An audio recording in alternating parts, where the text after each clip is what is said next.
রাজধানীর সরকারি বেসরকারি প্রায় ৮টি হাসপাতালে যখন চিকিৎসা হচ্ছিল না, মানসিক ভারসাম্য হারানো সেই দুলালীর, ঠিক তখন প্রধানমন্ত্রীর স্বাস্থ্য বিষয়ক বিশেষ সহকারী জিয়াউদ্দিন হাওলাদারের হস্তক্ষেপে তাকে ভর্তি করানো হয়েছিল জাতীয় মানসিক ইনস্টিটিউটে। খোঁজ নিয়ে জানা যায় যে জাতীয় মানসিক স্বাস্থ্য ইনস্টিটিউট থেকে তাকে ক্রিটিক্যাল অবস্থা হওয়ার কারণে তাকে সোহরাওয়ার্দী মেডিকেল হাসপাতালে তাকে স্থানান্তর করা হয়েছে এবং এখানে প্রথমে তাকে একটি ওয়ার্ডে রাখা হয় এবং যখন তার অবস্থা খুবই ক্রিটিক্যাল দেখা যায়, ঠিক তখনই এইখান থেকে, এই ওয়ার্ড থেকে তাকে এই হাসপাতালেরই আইসিইউতে তাকে ট্রান্সফার করা হয়।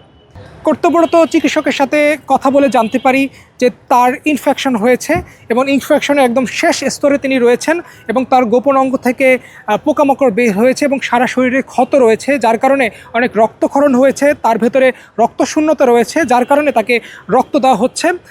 এছাড়া তার বিভিন্ন ধরনের রোগ তার আগে থেকে ছিল এবং সেগুলো রয়েছে, সেগুলোর চিকিৎসা বর্তমানে তার চলছে এবং ডাক্তাররা বলেছেন তিনি একদম শেষ স্তরে রয়েছেন। ডাক্তাররা তাকে সুস্থ করার জন্য সর্বোচ্চ চেষ্টা চালিয়ে যাচ্ছেন এবং তারা বলেছেন তার জন্য দোয়া করতে।